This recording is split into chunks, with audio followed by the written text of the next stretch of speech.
I started seeing things you would never see on a telescope or with a telescope or with a pair of binoculars. I saw things zigzag, come to a stop, and then go 180 degrees the opposite direction. And then I told the local observatory group up in Puyallup, Washington, what I saw, and I said, here, take these home for a weekend and let all you guys look through it. They came back and they said, God, we've seen things that are totally unaccountable that you couldn't see with your naked eyes. Everyone I've ever talked to, I spent about 3 minutes looking through a night vision telescope and nothing really came up. But I was just on someone's back porch. But everyone I've talked to has the bizarrest, wildest story. Now, like everyone, so what does that mean? I'm like, here's like a thing. You can just, that everyone in the Gulf War was basically had one of these in their knapsack. Oh, yeah. Right? Yeah. What is this? What's going on? Like, what does that imply? Well, to me, it seems like something is out there other than satellites. I don't think asteroids could come to a dead stop and then go a different direction, and make... They sure can't, yeah. Yeah, and some of these things would make like a zigzag.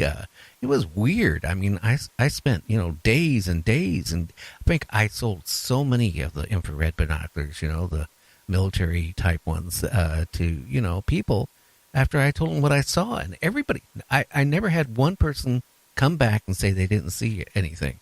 I had so many people come back and say, oh, they saw the same thing I saw, or even more. Yep. It's baffling. And and what do you make of it? What's the next step? Where does it, what's the, like,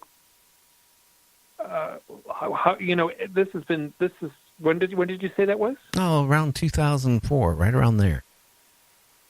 That's when the cheap optics from, Russia was starting to come, in the United States, like the infrared stuff. Back then you could pick up probably around That's over a decade ago. Yeah. 2004? Yeah. That's over a decade ago. And that's been going on. The stuff has improved. The stuff has gotten cheaper. Like, however many people had those in their, in their house, that's like quadrupled since then. And why hasn't the world changed? I guess it is changing in the sense that here's my thought that it's changing. I published 2 books. In those books, I come forward and say, I am a UFO abductee. I say it straight up. I'm as clear as I can be. And I've had very little backlash. No one has ever said anything negative to my face. I'm certain people have snickered behind my back, but no one has ever said anything mean to my face. And I think it'd be hard to, because it's been too many people have seen things. I've been doing... But 20 years ago, people would have made fun of me. Well, 20 years ago, I'll be honest with you. Me and a friend who was a medical doctor, we ran into a Bigfoot. I didn't tell anybody till I started doing this show 11 months ago that I ran into a Bigfoot. But then, then all of a sudden I had a famous movie star on my show. I had the top what do you call it? One of the top singers in Canada. That was Ed Romans saw a Bigfoot. And, and it's slowly is coming out. Look what happened back here almost a year ago when the Navy, the 2 pilots filmed a UFO, and tried to catch it, and they couldn't catch it. And they're not the only ones that did, but somehow that leaked out in the media and got their hands on it, and it's really hard to debunk it. The military just kind of let it blow over. Yep, and this is and I'm convinced it's the internet. Since the advent of the internet, just the availability of information, and there's no filtering, right? The person has an experience, they can put it right on the internet. 20 years ago, they would have had to go through a publisher or be on a talk show or had a newspaper article, so there would have been some filter in place. Well, back then, even with the internet, I'll tell you, the internet worked back then pretty much like with bulletin boards.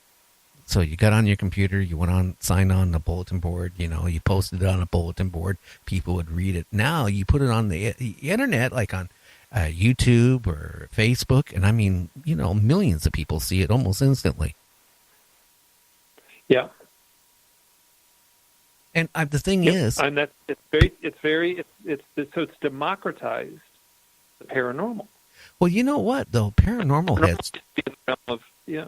paranormal has changed, and I always bring up Art Bell in this. If it wasn't for Art Bell, I don't think you'd be probably talking as much as what your experience was. I probably wouldn't have the show going on, and 90 of the other 1,000 shows of the paranormal wouldn't probably be going on. It opened up the whole thing of the paranormal. It became a household name, household thing. People, wanted to learn more about it. Now people talk about it. So if you say, "Hey, I saw a UFO," people are more apt to ask you questions about it. They're not going to look at you like you're a crack, pot. They're going to most likely believe what you say. Or if they don't believe you, they'll be patient and sit and listen, and they'll say something like, "Yeah, that's funny. I heard a story online that was like that," or yes. Like, I'm not asking anyone to believe me. Like, I don't believe myself sometimes, but these are just stories in a way. So yeah, but one thing, Mike, you have to realize, okay? And I shut one guy up really fast because he was a guest, but he tried to debunk, UFOs. He tried to debunk anything, and he was actually a flat world believer pretty much. But you know what? I said to him, I said, "Look, seriously, if you think we're the only life on this planet, then you got a problem. Let's go back to Columbus and stuff. Let's go back to way before that. Let's go to whatever.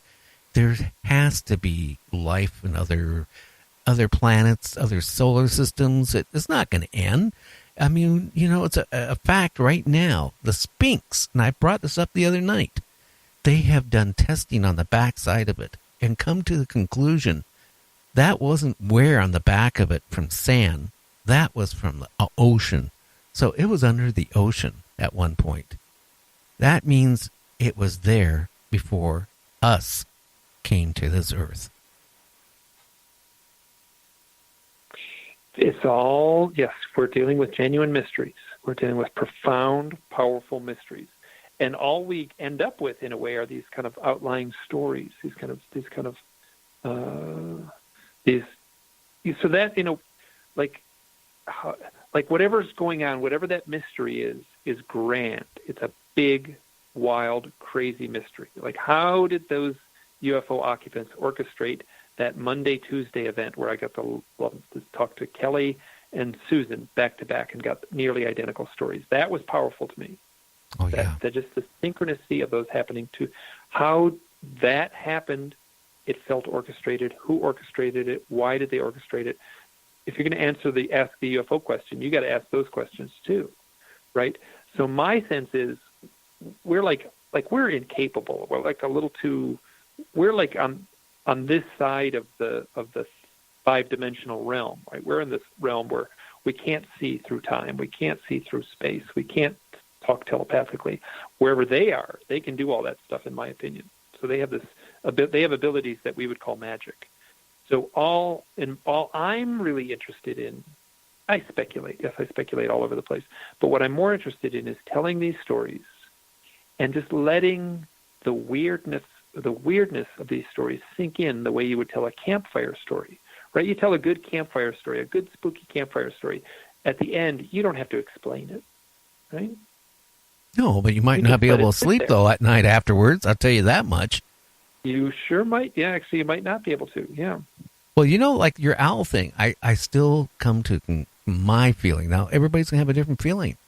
I still think it was tied into your encounter of maybe being abducted. I really do. I agree. And I felt it. I said it straight up that I heard a voice in my head that this has something to do with the owls. Excuse me, I'm blending them again. I do this all the time. When I worked on the book, I can't tell you how many times I typed UFO and meant to type owl, and then vice versa. But so I had a voice in my head that said this has something to do with UFOs. I was looking at a real owl. I heard a voice in my head that said this has something to do with UFOs. I agree. It's connected. Absolutely. It sure is. in my own personal experience. Well, again, boy, the 2 hours went by real fast, and I'm glad you answered the phone tonight because, boy, we could have we could have missed each other. That's happened to me before. It's what I've done is since I'm promoting the book, I'm basically just saying yes to everyone who asks for an interview, and this has been a wonderful interview. And this was tons of fun, and I guess I'm just guilty of spacing things out every once in a while. Well, I do that too. I have somebody helping me book guests, but then occasionally maybe she forgets to enter somebody in. I might forget, enter somebody in. All of a sudden we have 3 guests booked in one night. Then I have to try to work it out. Or a night will come and we realize we forgot to book anybody in. And that happens Call me too. If you ever get those nights. Yeah. Well, again, why don't you tell everybody your website, the name of your books, where they can buy your books at, and if you're going to be giving out any lectures or anything, go ahead. You got like 4 minutes. Tell everybody. If you need to get a hold of me, my name is Mike Clelland. You can go to my website, which is hiddenexperience.blogspot.com. If you don't remember that, you can type in any search engine, UFOs, owls. My name will be the first thing that comes up, plus all the other names below there. You can find me easy enough. I am collecting, if you've got an owl story that involves a UFO, if you've got an owl story that involves a highly charged event, like a life event, an emotional event, and a spiritual event, I want to hear it. I'm documenting these things, and I'm trying to be proactive about documenting these things. I have 2 books out.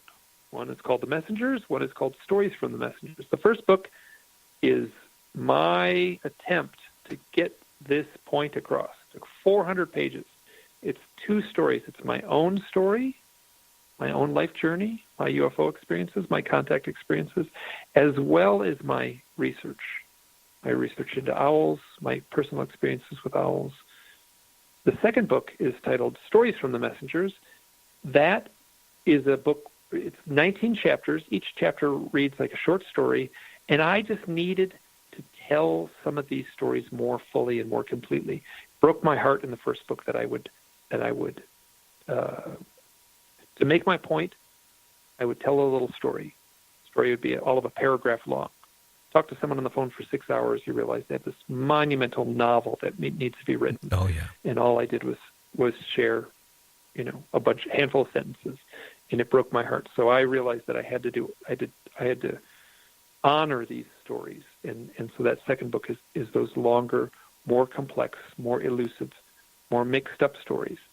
And both of those are selling very well. You can get either of them on Amazon. You can go to my website and you can click anywhere on the site, and there's the banners on the right and left side. You can order the books, or go to Amazon and order the books. That's the easiest way to do it. It's been selling very well on Kindle, and there's also a paperback book, and the books are, as I said before, are doing quite well. And they've been well received too. The reviews have been good. So, well, guys, that's one thing.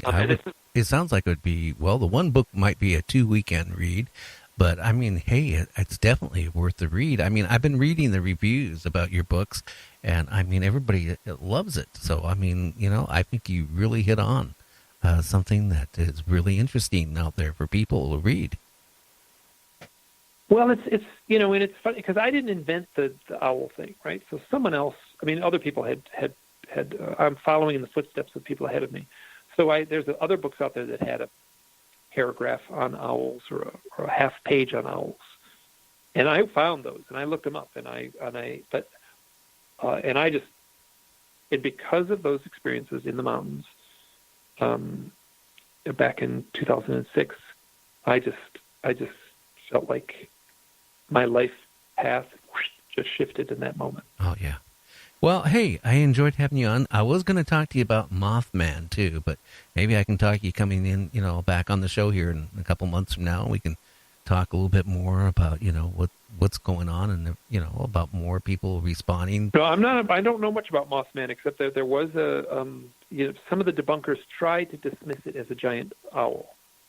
And then there's a story that John Keel wrote about where there was a dead owl in a farmer's field. It was big, and all these witnesses, and they kind of got all the witnesses together and said, okay, let's solve this once and for all. Let's go to the farmer's